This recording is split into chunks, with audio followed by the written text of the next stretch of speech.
और ग्रहण करना केवल साधारणता ग्रहण करना नहीं होता कि ये कान से सुना, ये कान से निकाल दिया, बचा कुचा था कपड़े में से झटकार दिया। घर गए तो लोगों ने पूछा कहाँ गए थे, तो क्या शिव महापुराण में गए थे, क्या लेकर आए, सब वहीं छोड़िया।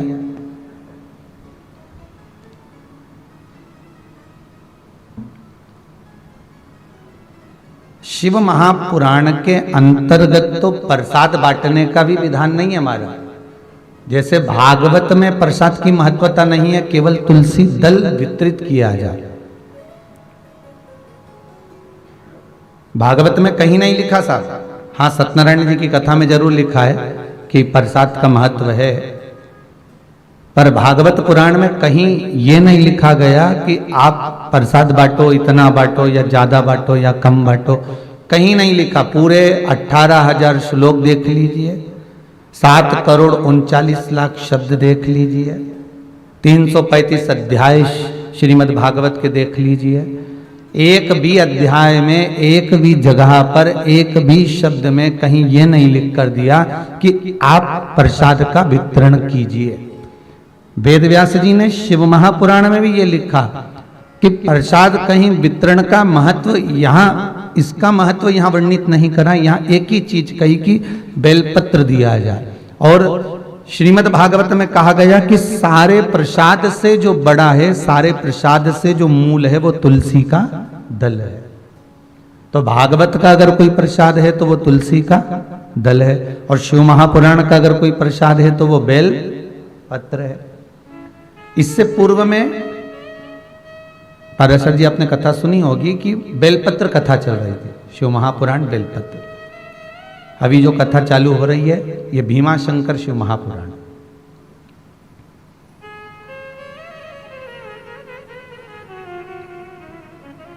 पता नहीं भीमा शंकर शिव महापुराण कैसे निकल गई है।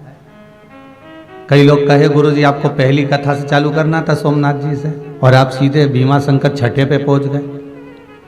तो हमको ऐसा लगा हो सकता है कि जजमान के कोई परिवार वाले या यजमान ही कहीं के 6 ज्योतिर्लिंग पहले से करके बैठे होंगे, इसलिए डायरेक्ट भीमा शंकर पहुंच गए होंगे।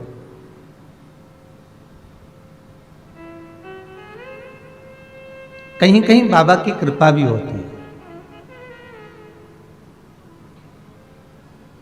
बेलपत्र शिव महापुराण में कहा गया कि अगर कोई के प्राण छूट जाते हैं, मान लो किसी के प्राण अगर चले भी गए, तो शिव महापुराण की कथा कहती है, स्वयं स्कंद पुराण कहती है, स्वयं अग्नि पुराण कहती है, लिंग पुराण कहती है, नर्मदा पुराण कहती है कि अगर मान लो किसी के प्राण छूट भी गए, प्राण चले भी गए, तो वो जो जीवात्मा को लेकर जा रहे हैं राम नाम सत्य कहते हुए, और किसी वो जीवात्मा ने जिंदगी में कोई पुण्य करा ही नहीं, कोई सत्कर्म करा ही नहीं मान लो, पर उसने उस जीवात्मा को ले जाते अगर मान लो कहीं बेलपत्री का पेड़ मिल गया और उस बेलपत्री के पेड़ की छांव उस जीवात्मा पर पड़ जाती है, तो शिव महापुराण की कथा कहती है कि पापी से पापी जीव भी कैलाश अधिपति के धाम में पहुंच जाता। इतना भाव तत्व उस बेलपत्र के वृक्ष का है। थोड़ा सीटी दे रहा है उसको देख लो बात। बेलपत्री के वृक्ष का इतना महत्व है, उसकी महत्वता इतनी वर्णन करी गई। तो जरा विचार करिए कि शंकर भगवान के पास में जाने पर कितना सुख मिलेगा। मात्र बेलपत्री के वृक्ष के नीचे से कोई अर्थी ही निकल कर चली गई।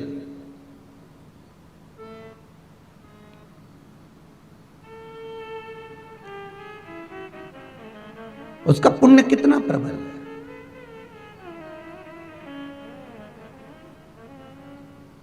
किसी ने एक पत्र लिखा था, यहां पत्र तो वाला नहीं लाए, लेटर आया है किसी का,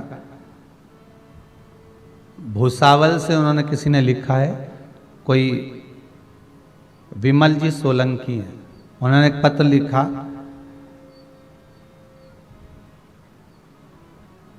कि हमारे गांव के पंडित जी हमसे कहते हैं कि जब तुलसी का दल अपन हाथ में लेते हैं तो साक्षात भगवान हरि, भगवान विष्णु हमारे हाथ में रहते हैं, हमारे हस्त कमल में रहते हैं, साक्षात भगवान विष्णु।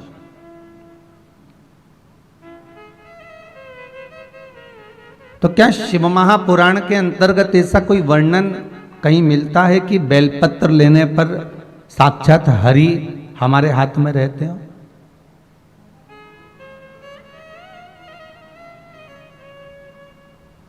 महाराज केवल एक ही पुराण की बात नहीं करेंगे, आप स्कंद पुराण को भी उठाइए और लिंग पुराण को भी उठाइए, नर्मदा पुराण को भी उठाइए, शिव महापुराण को भी उठाइए।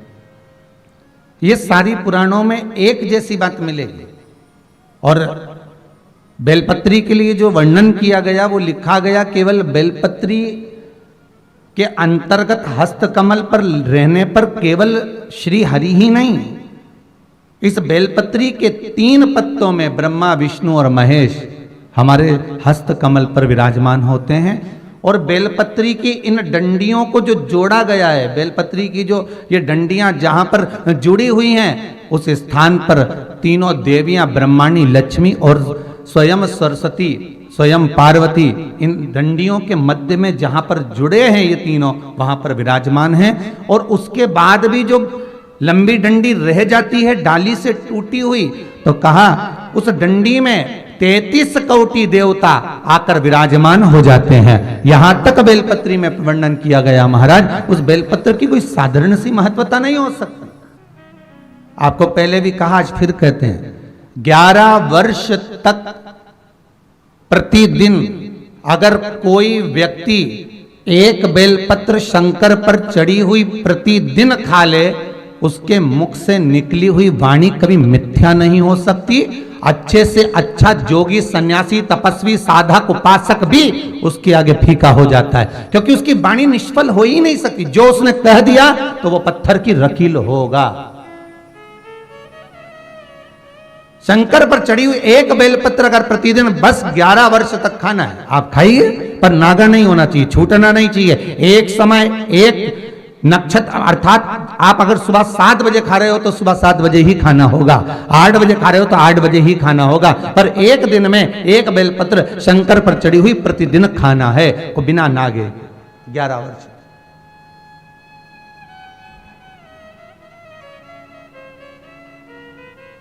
हम क्यों भटके साहब?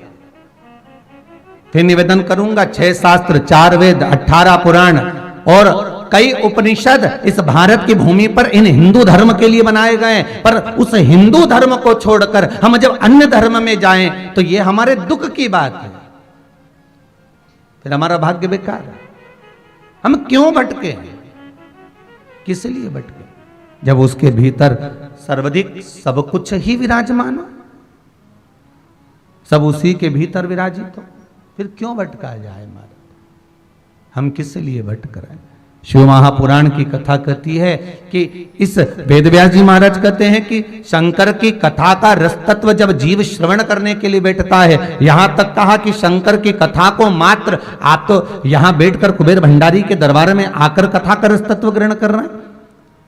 कई लोग जो टीवी पर कथा श्रवण कर रहे हैं उनके लिए भी कहेंगे, जो मोबाइल पर कथा श्रवण कर रहे हैं, या किसी अन्य के मुखाग्रविंद से किसी ने सुना, किसी ने मोबाइल पर, यूट्यूब पर, फेसबुक पर देखा, उसने आपसे कहा, अर्थात हम किसी के मुखाग्र बिंद से भी अगर श्रवण कर रहे हैं, किसी के माध्यम से किसी कारणवश हम श्रवण कर रहे हैं उस कथा का रस तत्व, तो ये जानना कि हमारे पूर्वजों के पुण्य का जो घड़ा भराता है, तब जाकर जीवन में एक बार शिव महापुराण की कथा कोई करवा पाता है, श्रवण कर पाता है और अपने जीवन को सार्थक बना पाता है।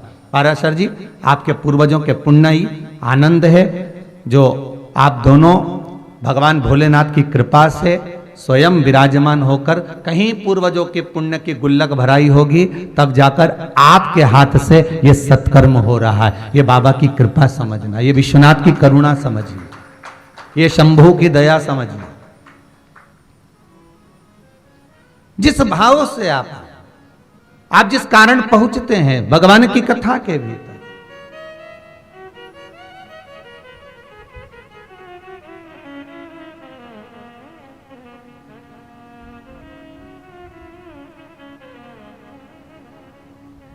कई लोग कहते हैं महाराज जी अब तो जरा ये कोरोना महामारी समाप्त हो गई है, अब हमको सबको आने की परमिशन दो।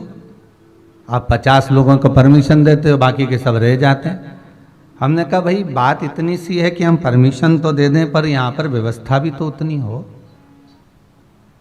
महाराज बुलाने को सबको आमंत्रित कर दें, सब आ जाओ, पर उतनी व्यवस्था रुकने की, रहने की, आधिकाधिक व्यवस्था भी तो हो। महाराज जब शादी रहती है ना किसी के घर में, और वैसे कोई जाए और शादी में जाए, दोनों में अंतर है हो। वैसे ही कोई जाए ना तो उसके लिए तो कहीं अच्छी वीआईपी व्यवस्था रह जाती है, पर शादी में कोई आए ना, शादी में बुआ जी आई है, हाँ तो आइए तो आन दो, हल्दी का तिलक मिलक पहले लगा दें, चावल वावल लगा के अंदर प्रवेश कर लिया, और माताएं दो चार गीत भी गा लेती है बड़े प्रेम से, बेन आई ननंद आई जो भी आया तो गीत मीत गा के अंदर तो ले आई। बस उसी समय पर जो गीत गाया, हल्दी का तिलक लगाया, चावल लगाया, बस उस समय पे लगाया, उसके बाद जाएगी उसी समय लगेगा। अब उसके बीच में बुआ जी को चाय मिली कि नहीं मिली, रोटी खाई कि नहीं खाई, किसी को मतलब नहीं, सब अपने अपने में लगे, क्योंकि तैयार हो कि बुआ जी के देखे। अब अगर हम बुआ जी को देखते रहेंगे फिर तैयार होने में रह जाएंगे, इसलिए आदमी तैयार होने में लगा रहे तो बुआ जी को नहीं देख पाए। तो यहाँ कोई विशेष अगर फंक्शन है, कोई विशेष आयोजन है तो आप आएंगे तो व्यवस्था के अनुसार जहाँ टेंट लगाओ, आनंद हो, तो वहां आराम करते हुए, आनंद लेते हुए 7 दिन यूं ही निकल जाएंगे। पर अगर आप यहाँ आ रहे हैं अनेक तरह से तो फिर वीआईपी व्यवस्था थोड़ी बहुत तो देना पड़ेगी। अब सब आए हैं तो चाय की भी पूछना पड़ेगी। अब आश्रम में आए, नहीं तो जाके कहेंगे बताओ सीओर गए तो हमको तो पानी तक नहीं पिलाया, तो व्यवस्थाएं तो सब देना पड़ेगा।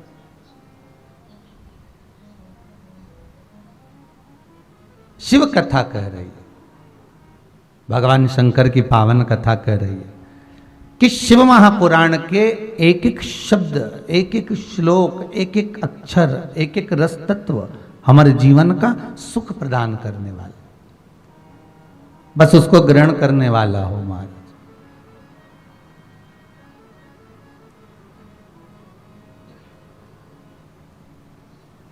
देवराज ब्राह्मण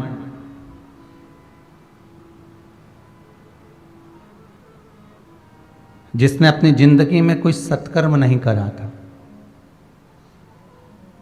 संपूर्ण बेकार काम देवराज ब्राह्मण ने करा था। अब एक प्रश्न और उठ जाता है, कोई भी कथा चालू होती है, चाहे सत्यनारायण जी की कथा हो, चाहे किसी भी देवी देवता की कथा हो, तो वो ब्राह्मण से चालू क्यों होती है?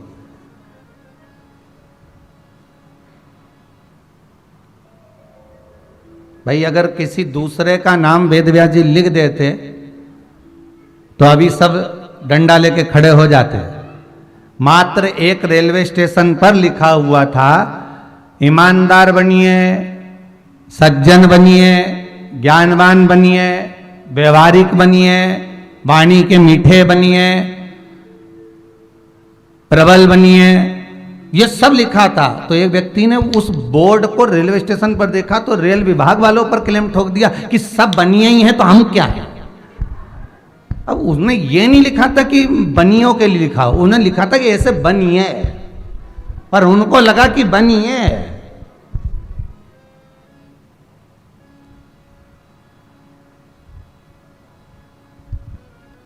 तो यहां जो जितनी जितनी कथा की शुरुआत हो रही है, चाहे भागवत में देख लो, चाहे अनेक जगह पर आप कथा को उठाकर देखो, हमारा श्रीमद् भागवत भी जहां चालू होती है, आत्मदेव नाम का ब्राह्मण है, और शिव महापुराण जहां प्रारंभ हो रही है, देवराज नाम का ब्राह्मण,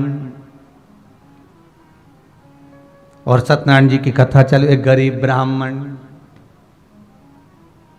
क्यों? क्योंकि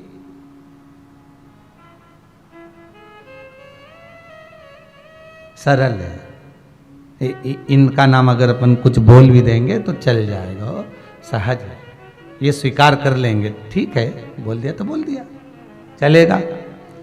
अब देवराज नाम का ब्राह्मण, और वो गलत कर्म में लगा हुआ, ऐसा कोई कर्म नहीं था जो देवराज ने करा ना हो, बस सब गलत कर्म होता है।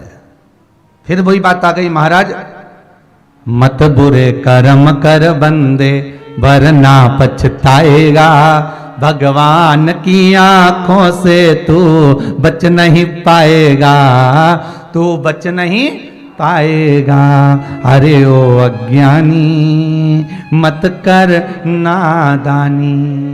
हम कितना भी कर्म कर रहे हैं उस कर्म के अनुसार हमको भोग भोगना ही पड़ेगा। जैसे आप कहीं पर भी छुप जाएं, कहीं पर भी चले जाएं, पर ये हवा, इसका संचार हर जगह पर होता है। उसी तरह हमारे किए हुए कर्म का संचार हमारे पीछा नहीं छोड़ता, हमारे अग्रण्य भाग में चलता है, उसको हमें भोगना पड़ता है।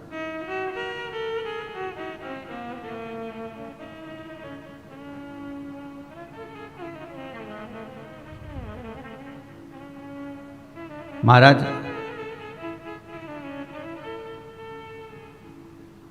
शांतनु के साथ में महाभारत में लिखा है गंगा जी का स्मरण। कई पुत्र हुए, गंगा जी ने ले जाकर सब पानी में डुबो दिए, सब।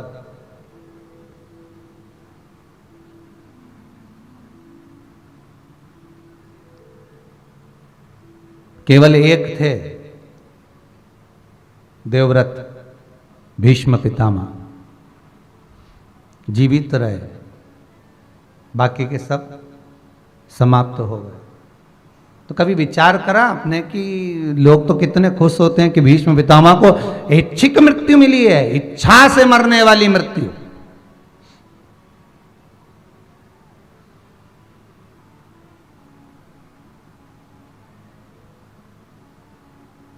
पर जिसकी उम्र बहुत ज्यादा होती है साहब, कोई 100 साल का व्यक्ति अगर आपको मिले, कोई 90 साल का, 99 साल का, 85 साल का कोई मिले, उससे मिलना, वो खुद कहेगा अब तो भगवान से विनती कर रहा हूं कि उठा ले। कभी मिलना आपको, विचार करिएगा।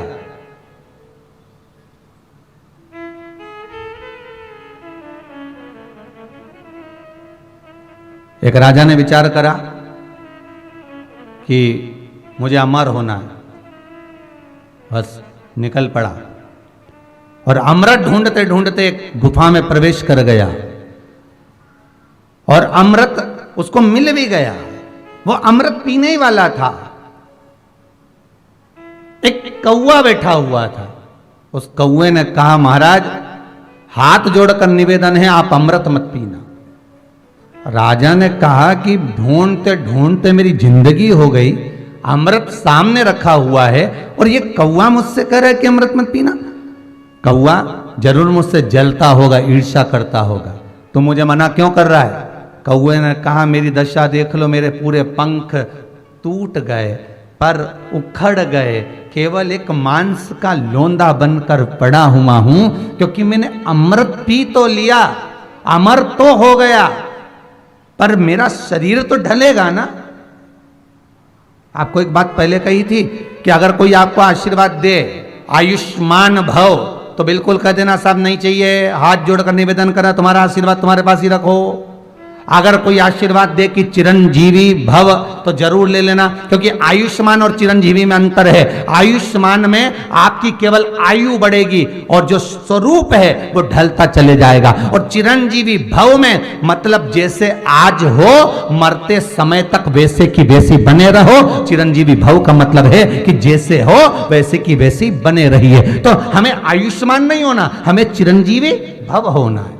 हम जैसे आज हैं, आज भी हम बढ़िया प्रेम से चने खा रहे हैं, तिल्ली का लड्डू खा रहे हैं, बोलो सही है कि गलत है? इतना कल्ला लड्डू गुड़ का चबा चबा के खा रहे हैं और अलमस्त जिंदगी जी रहे, अच्छे सारे कपड़े पहन रहे, शरीर भी सुस्त है, आनंद में है, नेत्रों से दिख भी रहा है, कानों से सुनाई भी दे रहा है, मुख से खाना भी खा रहे हैं, हाथों से कार्य भी कर रहे हैं, पांव से चल भी रहे हैं। तो अगर मालूम पड़े आयुष्मान भव होने का आशीर्वाद मिल जाए तो आयु तो बढ़ जाएगी, पर शरीर साथ देगा क्या? शरीर तो ढलता चले जाएगा, वो शरीर और ढलेगा। अब इतने लोगों का आशीर्वाद मिला, आयुष्मान भव आयुष्मान भव आयुष्मान भव, अब पड़े रहे 85 90 95, पलंग पर पड़ा है, सारा शरीर गल गया, सड़ गया। अब भगवान से कह रहा उठा ले, भगवान के तेरी बुआ जी ने आशीर्वाद दिया था, अभी तो उसका रह गया है। तो आशीर्वाद जो बढ़ रहा है वो उसी का तरीका है। अब वो थोड़ा सा पड़े रहो। हमें आयुष्मान नहीं होना, हमें चिरंजीवी भव होना है। हम जितना भजन आज कर रहे हैं, जैसे हम शंकर की कथा आज बैठकर श्रवण कर रहे हैं, शिव महापुराण की कथा आज रसतत्व के साथ श्रवण कर रहे हैं, कई लोग टीवी चैनल के माध्यम से, श्रद्धा चैनल के माध्यम से, फेसबुक यूट्यूब के माध्यम से अपने घर पर बैठकर कथा का रसतत्व ग्रहण कर रहे हैं। बस भगवान से निवेदन करना कि जैसे आज सुन रहे हैं, बड़ी अलमस्ती के साथ में ऐसी ही कृपा हमेशा कर कर रखना और भगवत प्रेम में डुबाए कर रखना। हमें पटकना मत ही, हमें कहीं फेंकना नहीं।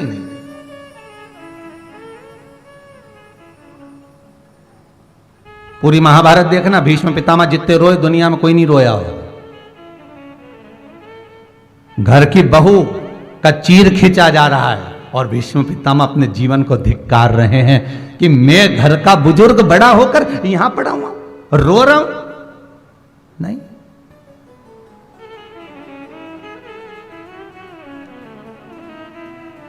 आयु जरूर बढ़ गई है, उम्र जरूर बढ़ गई है, पर करे क्या। राजन, मेरे शरीर को देख ले पर अमृत मत पीना। मैंने भी यह विचार करा था कि अमृत ढूंढ कर पीऊंगा जरूर और अमर होकर मानूंगा। अमर तो हो गया पर शरीर बेकार हो गया। राजन, छोड़ दे, मत पीना। राजा ने छोड़ दिया। सामने पड़ा हुआ अमृत भी राजा छोड़ देता है। भगवान ने जो नियम बनाया है ना, एक आ रहा है, एक जा रहा है।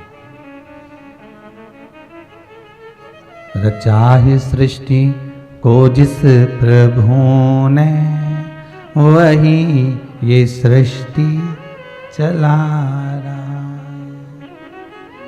है। जो वृक्ष हमने लगाया पहले, जो हमने पेड़ लगाया उसी का फल आज हम पा रहे, वही चल रहा।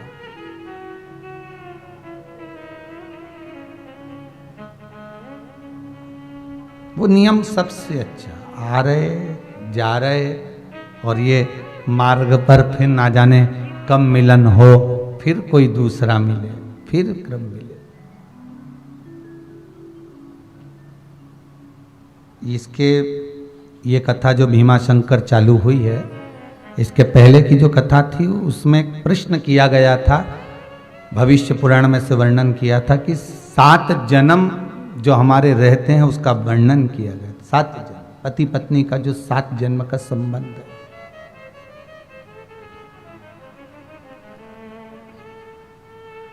अब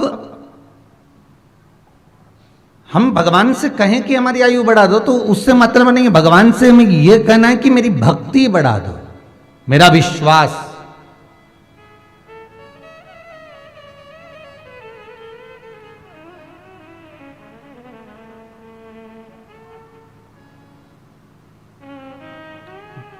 विष और विश्वास, विष पिएंगे तो मर जाएंगे और विश्वास में जिएंगे तो भगवान से मिल जाएंगे। दोनों में अंतर है। पर विश्वास भी उस परमात्मा पर करना, संसार पर नहीं। संसार वाले तो कब चोट दे दें, कब घाटा पहुंचा दें, कब धक्का मार दें, कोई भरोसा नहीं हमारा। ये तो आप शमशान जाते होगे तो वहीं पर बैठकर आपको ज्ञान प्राप्त हो जाता होगा कि कितना प्रेम से पाला छोरे को, कितना प्रेम से पाला बेटी को, कितना प्रेम रखा धर्म पत्नी ने, कितना प्रेम रखा नातेदार रिश्तेदारों ने। और जब प्राण छूटे रात भर रोए, सवेरे रोए, आग लगाई, वहीं पर बैठे, घर आए, मोहल्ले में से पूरी सब्जी आ गई, खा पी के सो गए, क्योंकि रात भर के रो रहे थे। तो एनर्जी फिर चाहिए वापिस। इसलिए उसको कहते शंकर का धाम शमशान, जहां बैठकर अच्छे अच्छे को वैराग्य उत्पन्न हो जाता है, ज्ञान उत्पन्न हो जाता है। गौतम बुद्ध, सिद्धार्थ जी केवल जाते जाते एक अर्थी को देखकर ज्ञान प्राप्त कर लेते हैं कि बस अंतिम बिंदु यही है कि पैसा छाती पर पड़ा हुआ है, उठा सकते नहीं हो।